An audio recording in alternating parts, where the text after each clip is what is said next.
¿Quieres vivir una larga vida? O más bien, como padre, usted quiere que sus hijos vivan una larga vida y que les vaya bien. Son dos aspectos: que le vaya bien y que sea o que tenga larga vida. Y quizá la respuesta de muchos padres va a ser: yo quiero que mi hijo le vaya bien y tenga una vida larga. Cuando hablamos de ir bien, estamos hablando de calidad de vida, y larga vida estamos hablando de cantidad de años o de vida misma, ¿sí? Para esto, hermanos, es esencial que ellos cumplan estas dos responsabilidades que se les ha dado y que vimos tiempo atrás. Ellos tienen que hacer dos cosas solamente: obedecernos y honrarnos. Obedecer a sus padres y honrar a sus padres. Yo sé que hoy muchos de nosotros estamos equivocando nuestro tiempo o nuestros recursos porque estamos más preocupados por un futuro en nuestros hijos de carácter económico. Estamos más preocupados en buscar que ellos puedan tener una buena posición o una reputación en términos de éxito de lo que vemos o entendemos en nuestra sociedad. Estoy hablando de que tengan dinero, que tengan logros académicos o profesionales, que alcancen quizá un nivel alto en una disciplina, en un arte o en un deporte. Y esto nos tiene demasiado ocupados o desgastados porque nos dedicamos mucho a esto, pero estamos descuidando o poco nos preocupamos porque ellos nos obedezcan y nos honren, o obedezcan y honren al Señor, que tendría que ser significativamente igual. ¿Me explico? Ellos obedeciendo al Señor van a obedecernos a nosotros.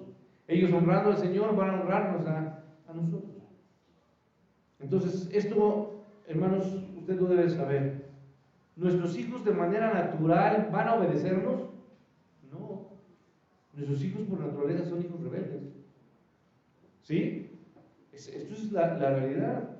Aunque usted diga: no, mi hijo es muy lindo, mi hijo es muy bueno. La realidad es que no puede engañarse usted como padre. No es natural para un hijo. Los hijos no hacen esto por sí mismos o de forma automática. Y esa es la razón por la que el libro de Proverbios nos dice que usted y yo tenemos una tarea de estar constantemente hablándoles, aconsejándoles, guiándoles a nuestros hijos. Enseñarles a hacer eso. Enseñarles a caminar sobre lo que Dios ha marcado. Y como se les decía antiguamente, que no se aparten ni a la derecha ni a la izquierda de la palabra de Dios, del ejemplo que dio su padre, en este caso David, ¿no? Entonces usted tiene que instruir. Sus hijos no van a aprender esto de forma natural y mucho menos lo van a aprender en la escuela. No. Usted como padre cristiano tiene la obligación de instruirlos. Y muchas veces como padre tenemos que corregirlos. ¿Con qué, hermanos? Con vara. ¿Sí? Se usa esta vara de corrección. Y eso es lo que la Biblia nos dice, y particularmente lo repite en Proverbios. Entonces no podemos ver hoy o esta tarde todos los pasajes que nos hablan de esto, pero hay varios pasajes que nos refieren a que un padre tiene que disciplinar a sus hijos. ¿Por qué, hermanos? Les voy a decir rápidamente. La vara quita la soberbia. Nuestros hijos son soberbios. Y créanme, se enojan y ellos se sienten muchas veces inclusive por arriba de quién, hermanos, de nosotros. Y quieren como hasta pegarnos o corregirnos. Entonces, nuestros hijos son soberbios. Y la vara quita la soberbia. La vara humilla. La vara genera dolor, porque a quien se nos corrigió con vara, ¿se acuerda del dolor, verdad? Pues duele, ¿sí? Pero este dolor va conectado con algo que usted hizo, ¿qué, hermanos? Hizo mal. Por eso un padre tiene que corregir a su hijo. No dice, oye, hiciste algo mal, en la próxima semana te pego. No. El padre tiene que inmediatamente, ¿qué, hermanos? Corregir. Y tiene que saber que el dolor que está sintiendo está asociado con su acto erróneo, con su mala conducta, con sus malas palabras, con su mala actitud, ¿sí? Con su desobediencia. El padre tiene que corregir con vara, y el dolor que está sintiendo el hijo tiene que asociarlo con su mala forma de actuar, ya sea en palabra o en actitud, o en hecho, ¿sí? Sin la vara, Proverbios nos dice, ¿qué vamos a tener, hermanos? Si no criamos a nuestros hijos con vara, pues vamos a tener a un hijo rebelde, que lo único que va a hacer es entristecer y causar dolor a nuestro corazón. Porque nunca se le queda, hermanos, se le corrigió.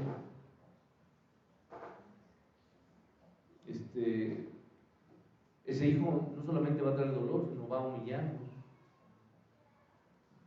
Y eso será una desgracia para nosotros como padres. Tendrá entonces el resultado un hijo desastroso, o un desastre de hijo, como quiera usted llamarlo. Un hijo que no va a disfrutar de las dos cosas que Dios había prometido. No va a tener una vida buena y no va a tener una vida, ¿qué, hermanos? Larga. Eso va a ser el resultado. ¿Quiere eso para su hijo? No lo corrija. No lo corrija. Entonces, necesitamos buscar, instruir para que nuestros hijos sigan estas dos cosas: sean obedientes y honren. Sean obedientes y honren. Rápidamente, 4:10. 4:10, por favor, Proverbios. Una constante en el libro de Proverbios. Oye, hijo mío, y recibe mis razones. Y vea cuál es el efecto de esto. Cuando un hijo oye y recibe los razonamientos, los consejos, las palabras de su padre, ¿qué sucede? Se te multiplicarán años de, ¿qué, hermanos? De vida. Y esto es repito, como lo dije, es una constante. Proverbios en muchos versículos está diciendo, hijo mío, escucha, hija mía, escucha a tus padres. Y ojo, hermano, un padre tiene que, obviamente, enseñar la palabra de Dios, y si ellos la siguen, sus hijos la siguen, ¿qué va a pasar con ellos? Sus años se van a, ¿qué, hermano? Alargar. Y no solo eso, sino que tendrán años, ¿qué, hermanos? Buenos, una vida buena, ¿sí? Ellos van a ver años buenos y muchos años. Esto es algo muy práctico. Vamos al verso 11 del 4, Proverbios 4:11, y usted me sigue. Por el camino de la sabiduría te he encaminado, y por veredas derechas te he hecho andar. Cuando anduvieras, no se estrecharán tus pasos, y si corrieres, no te tropezarás. Retén el consejo, no lo dejes. Hermano, yo no sé si a usted le ha gustado ver, seguramente le ha tocado ver cuando su hijo va corriendo y que se cae. Y uno se duele, ¿no? Porque ya sabe que otra vez aquí va a estar el chichón, ¿no? O la rodilla sangrando, o el codo, no sé. Y nos duele. Pero aquí la enseñanza es, nuestros hijos van a poder correr, y usted y yo vamos a tener que, hermanos, tranquilidad de que ellos no van a, ¿qué, hermanos? A tropezar. Retén el consejo, no lo dejes, verso 13, guárdalo, porque eso, ¿qué es, hermanos? Es tu vida. El consejo de un padre, el consejo que es la palabra de Dios, debe de ser lo más precioso. Y qué hermoso que muchos de ustedes recuerdan a su padre o a su madre que les recitaba o que les repetía textos, ¿qué, hermanos? Bíblicos. Yo espero que usted como padre, como abuelo o abuela, usted a sus hijos les esté enseñando, ¿qué, hermanos? Versículos bíblicos. No sea el papá que está enseñándole canciones y chistes tontos y cosas de eso. Y ahí miren, no. Procure que su hijo, su nieto, lo recuerde como un padre que enseñaba, ¿qué, hermanos? La palabra de Dios. El consejo de Dios. Y dice el versículo 14, no entres por la vereda de los impíos, o sea, de los malos, de los perversos, ni vayas por el camino de los malos. Déjala, no pases por ella, apártate de ella, pasa. Verso 16, porque no duermen ellos si no han hecho, ¿qué, hermanos? Mal. Y pierden el sueño si no han hecho caer alguno. ¿Hay este tipo de personas o no, hermano? Sí, que siempre están buscando fastidiar a alguien. Parece que lo disfrutan y como que van, hasta, yo creo que hasta han de tener sus estampitas a cuánta gente mal han hecho daño, lastimado. 17, porque comen pan de maldad y beben vino de ¿qué? De robos. Mas la senda de los justos es como la luz de la aurora que va en aumento hasta que el día es perfecto. El camino de los malos o de los impíos es como, ¿qué, hermanos? Como la oscuridad. No saben en qué tropiezan. Hijo mío, está atento a mis palabras, inclina tu oído a mis razones, no se aparten de tus ojos, guárdalas en medio de tu corazón, porque ¿qué son, hermanos? Vida a los que las hallan y medicina a todo su cuerpo. Sobre toda cosa guardada, ahora sí léelo conmigo, sobre toda cosa guardada, guarda tu corazón, porque de él mana la vida. No te desvíes a la derecha ni a la izquierda. Termina el capítulo, ¿qué diciendo? Aparta tu pie del mal. A ver, hermano, termino aquí. Cuando usted cría a sus hijos, o cuando usted logra que sus hijos sean hijos obedientes, hijos respetuosos, usted tiene la promesa de una vida buena y una vida plena. La tragedia de nuestra sociedad, ¿cuál es, hermanos? Es que, repito, los padres están más ocupados y preocupados porque sus hijos sean reconocidos públicamente en un lugar donde la gente pueda pues aplaudirles o reconocerles, y usted se siente también, se llena de su orgullo, le llena de orgullo a su hijo su corazón, que no es nada bueno, pero también con eso usted se queda, hermanos, se enorgullece. Y esto no es lo que Dios en ninguna manera nos invita o nos señala en su palabra. La tragedia de nuestra sociedad, entonces, hermanos, es que nos ocupamos de que esto se logre en lugar de ocuparnos en que nuestros hijos sean reconocidos por ¿quién? Por Dios. Quiero subrayar algo que para mí es muy importante, que quiero que ustedes entiendan. La virtud es secundaria al logro. A ver, no sé si lo están entendiendo. La virtud es secundaria al logro. O sea, lo que nosotros estamos buscando es el logro, no la virtud de cómo lo llegamos a obtener.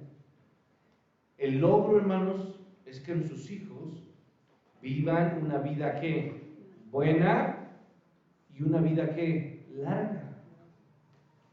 Pero usted y yo estamos más ocupados en que nuestros hijos sean virtuosos, sin entender que la virtud verdadera es la obediencia y que ellos honren a Dios y a nosotros. Efesios 6 no solamente nos muestra la necesidad que los hijos deben de tener respecto a someterse, sino también la que los padres deben de seguir. Por favor, vamos a avanzar. Verso 4 de Efesios 6. Estábamos en el versículo 3, que decía, para que te vaya bien y seas de larga vida sobre la tierra. Y el verso 4, y vosotros padres, ¿qué tenemos que hacer? No provoquéis a ira a vuestros hijos, sino criadlos en la disciplina y amonestación del Señor.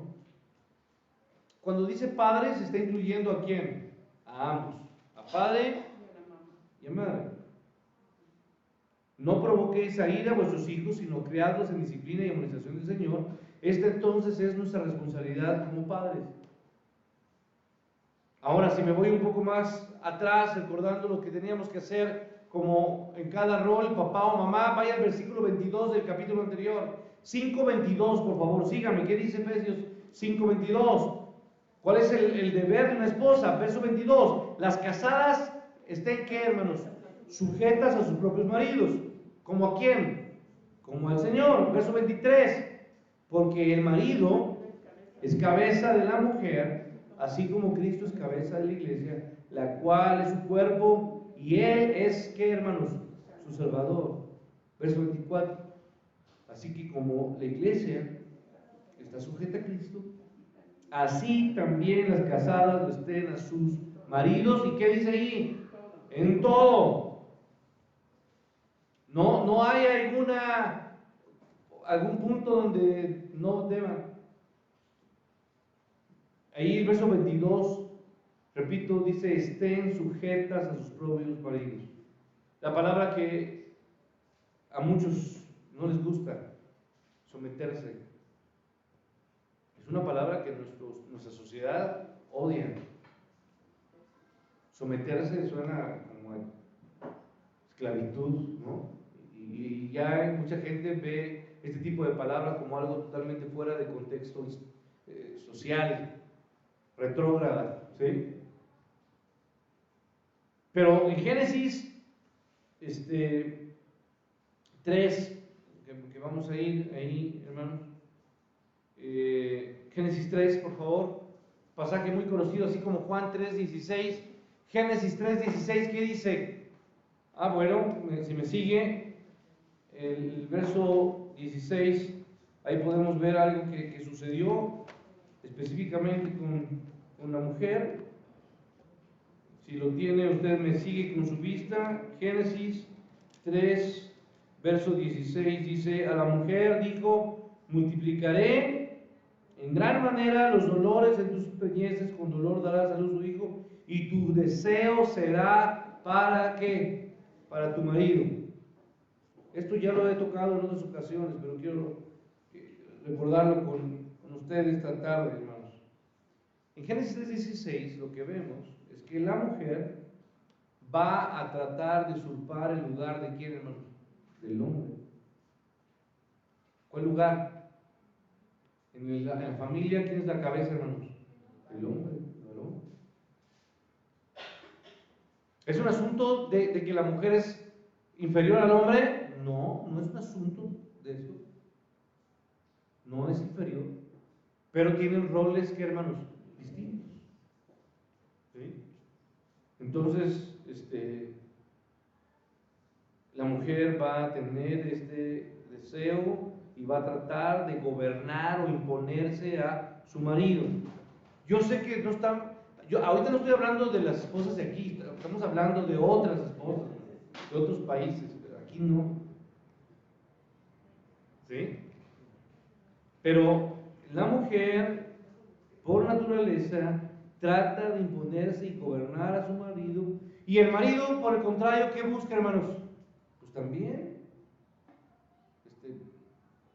dominar de forma a veces abrupta o torpe a su esposa. Solamente y solo a través del Espíritu Santo, mediante Cristo, una esposa puede someterse a su marido. ¿Cuál es la función de una esposa? Rápidamente, Tito, vamos, no tengo mucho tiempo. Tito 2:5, acompáñeme. Pablo escribe esta carta a Tito y le da instrucciones prácticas. Aquí está hablando directamente de las mujeres. Tito 2:5 dice en nuestro texto, a ser prudentes, y luego ¿qué dice? Castas y ¿qué, hermanos? Cuidadosas de su casa, buenas, sujetas a sus maridos, porque la palabra de Dios, para que la palabra de Dios no sea blasfemada. Pregunta entonces, ¿por qué debe someterse una esposa a su marido? ¿Por qué? Porque Cristo es la cabeza ¿de quién, hermanos? A ver, Cristo es la cabeza ¿de quién? Del marido. Entonces, esto es un asunto así. Cristo es la cabeza del marido. El marido se somete ¿a quién? A Cristo. ¿Sí? Y la esposa debe someterse ¿a quién? Al marido. Así como el marido es la cabeza de la esposa. ¿Y a qué grado debe someterse? Y el texto nos decía, sométase ¿en qué? En todo. Y usted debe recordar el ejemplo que nos da Sara, la esposa de Abraham, que a su esposo le llamaba ¿cómo? Señor. Ahora, está bien, ¿qué hay acerca del marido? Porque esto parecía muy cómodo para los varones o los esposos, pero no, hay instrucción para los maridos. Verso 25 de Efesios 5, por favor, me sigue. Maridos, amad a vuestras mujeres, así como Cristo que amó a la iglesia y se entregó a sí mismo por ella.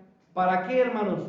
Para santificarla, habiéndola purificado en el lavamiento del agua por la palabra. Verso 27, a fin de presentársela a sí mismo una iglesia que, hermanos, gloriosa, que no tuviese mancha, ni arruga, ni cosa semejante, sino que fuese santa y sin mancha. Entonces, verso 28, hermanos, ¿qué deben hacer los maridos? Los maridos deben, ¿qué, hermanos? Amar a sus mujeres como a sus mismos cuerpos. El que ama a su mujer, a sí mismo se ama.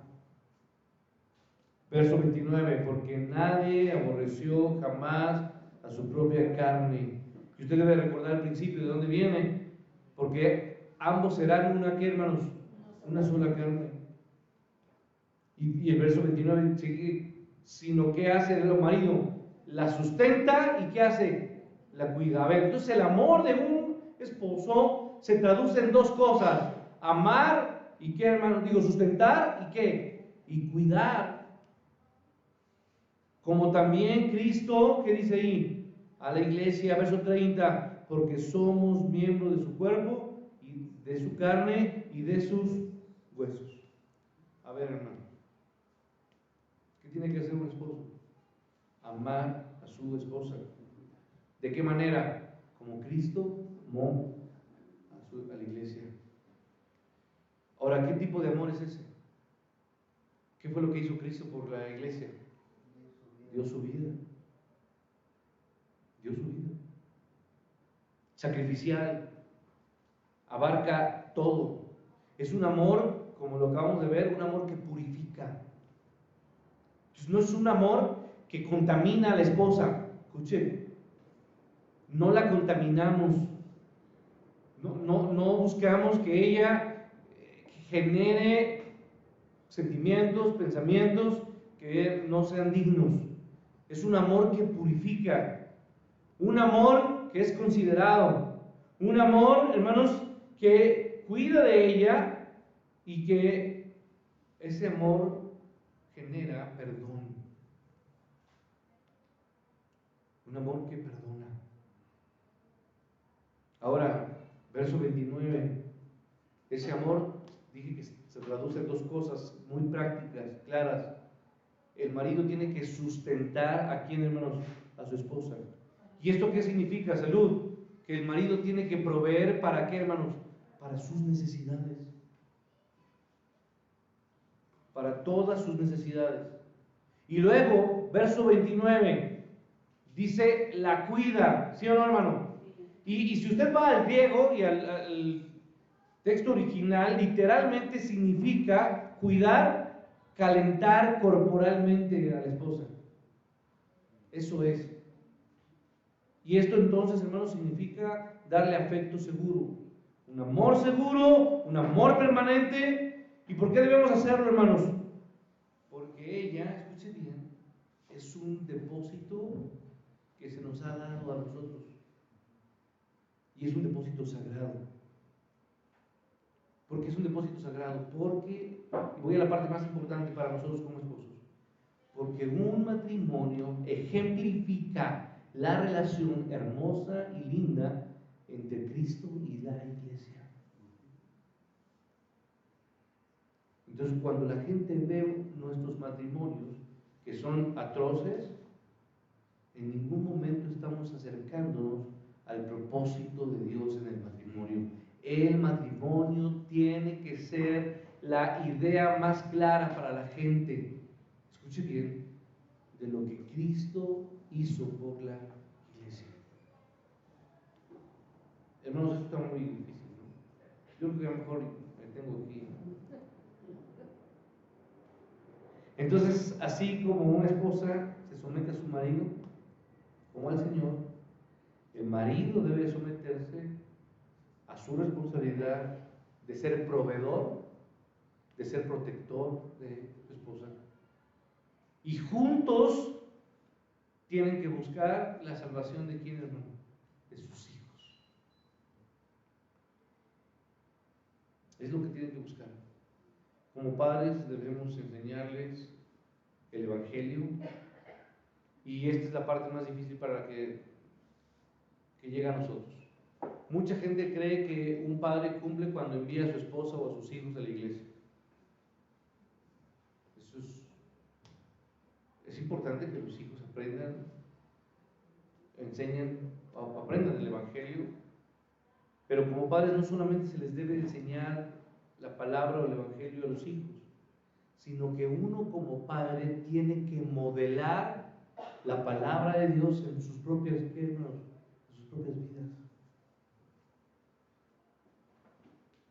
Debemos ilustrarlo con nuestra propia vida. Enseñarles acerca de Dios, enseñarles acerca del pecado, enseñarles acerca de la ley, enseñarles acerca de la gracia, acerca del arrepentimiento, del perdón, de la cruz, de la resurrección y obviamente en todo momento acerca de Jesucristo. Nuestros hijos tienen que aprender acerca de la fe, una fe que debe ser diligente, firme, y enseñarles acerca de la sabiduría de la palabra de Dios. ¿Qué hace la palabra de Dios en nosotros? Nos santifica, ¿cierto o no? La palabra de Dios nos santifica. Debemos enseñarle a nuestros hijos a tener temor. ¿A quién, hermanos? Temor a Dios. Y tenemos que enseñarle a nuestros hijos que tienen que cuidar sobre toda cosa guardada. ¿Guarden qué, hermanos? Su corazón, ¿sí? Sus deseos. Y esos deseos nosotros tenemos que enseñarles a que deben de controlar sus, ¿qué, hermanos? Sus deseos. Porque los deseos son, ¿qué, hermanos? Nuestra perdición muchas veces. Y tenemos que decirle a nuestros hijos, yo también deseaba cosas como tú, pero tuve que ponerle freno a mis, ¿qué, hermanos? A mis deseos. Controlar sus deseos, a cuidar, ¿qué, hermanos? Sus palabras, a trabajar duro. ¿Tenemos que enseñar a nuestros hijos a trabajar? Sí. Y administrar nuestros, ¿qué, hermanos? Nuestros bienes, nuestros recursos, nuestro dinero, a ser buenos administradores. Pero sobre todo, tenemos que enseñar a nuestros hijos a amar a nuestro, ¿qué, hermanos? A nuestro prójimo, a la gente. Y no solamente amarles, sino a servirles de forma, ¿qué, hermanos? Práctica. Un padre que enseña a su hijo que debe de amar a su prójimo y que debe de servirle, está dando un ejemplo precioso de lo que la palabra de Dios nos dice. Entonces, termino. En el tiempo en el que Pablo escribió esto, es en el tiempo del Imperio Romano. Y usted debe saber que había un principio romano. ¿Ha escuchado de la patria potestas? A lo mejor lo he escuchado en en algún libro o en alguna clase que recibió. ¿Alguien sabe qué significa la patria potestas? En latín significa el poder del Padre. Un padre romano, en el tiempo en el que este libro de Efesios y la Biblia se escribe, tenía poder absoluto sobre toda la familia. ¿Sabe qué podía hacer con la patria potestas un padre? Podría vender a cualquiera de su familia, venderlo como esclavo inclusive. Podía hacerlo trabajar en el campo, inclusive hacerlo trabajar encadenado. Podía castigar a alguien de la familia, a su cónyuge, o sea, a su esposa o a su hijo. Incluso podía aplicar la pena de muerte a su propio hijo con la patria potestas. Y tenía ese poder mientras que el padre viviera. No había ni circunstancia y no había ni siquiera alguna limitante de la familia que pudiera escaparse de este poder que tenía el padre. Cuando un hijo nacía, fíjese, cuando un hijo nacía, se lo ponían a los pies del padre. Si el padre se agachaba y lo tomaba, ese hijo era reconocido. Si el padre no lo levantaba, ese hijo era rechazado.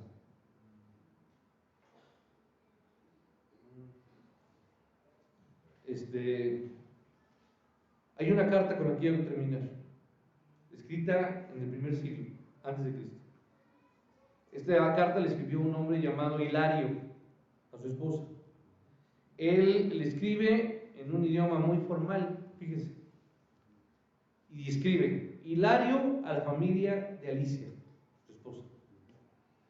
Y comienza la carta: saludos afectuosos.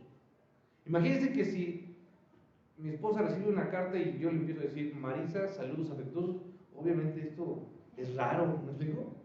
Algo está pasando ahí, no es normal, ¿no? Mire lo que escribe. Dice: saludos afectuosos. Tú sabes que todavía estamos estacionados en Alejandría. No te preocupes. Si cuando los demás no regresen, yo me quedo en Alejandría, te imploro que cuides del pequeño, y tan pronto como recibamos la paga, yo te la enviaré. Buena suerte para ti. Esto es una carta de uno cristiano, obviamente. Buena suerte para ti, tienes un hijo. Si es un niño, que viva. Si es niña, deshazte de ella. Termino y solamente señalo: los hijos que no eran queridos en los tiempos antiguos se dejaban, no se mataban, sino se dejaban en el foro, que era un lugar público, como si el kiosco de las ciudades hoy, ¿sí? Y en ese foro, la gente, ya sean mujeres que criaban a estas chicas como prostitutas, hombres, o tomaban a niños para vender sus cuerpos, sus órganos, como hoy se vende. Entonces, los recogían y obviamente los ponían como esclavos o prostitutas, o el tráfico de órganos. Séneca escribe: matamos a un buey feroz, matamos a un perro, le metemos el cuchillo al rebaño enfermo, y a los hijos que nacen deformados los podemos ahogar. Entonces, yo termino. Pablo les estaba hablando a una sociedad como la nuestra, en donde los hijos eran asesinados. La única diferencia, hermanos, de esa sociedad a la de hoy, hermanos, es que hoy los matamos antes de que, ¿qué, hermanos? Es que nada. ¿El aborto, pastor? A eso me refiero. O los matamos de una manera espiritual, porque dicen: no, yo no maté a mi hijo, sí lo tuve. Pero muchos padres matan a sus hijos al descuidarlos y al abusar de ellos cuando nacen. El abuso más grande a un hijo, ¿sabe cuál es? Abandonarlo. Está hablando de los madres. Abandonarlo. Que crezcan, ¿saben qué, hermanos? ¿Ellos qué? Solos. ante una televisión, en la calle, con los amigos. Eso es el peor asesinato de un hijo. Cuando un padre deja de tener tiempo, atención, instrucción, ¿a quién, hermanos? A sus hijos. Es un hijo que no es amado, y obviamente eso termina destruyendo el corazón de quién, hermanos, de los hijos. Y entonces comienzan a buscar amor, ¿en dónde, hermanos? En donde sea, con quien sea, al costo que sea. Amigos, adicciones, cualquier cosa. Entonces, hermanos, cuando Pablo escribe esto, el mundo no es diferente al nuestro.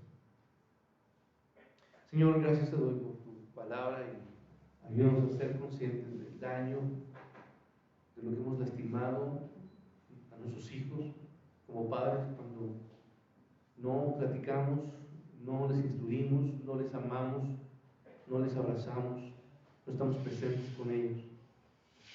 Padre, yo te pido que restaures nuestra relación con nuestra esposa, con nuestro esposo, Señor, con nuestros hijos.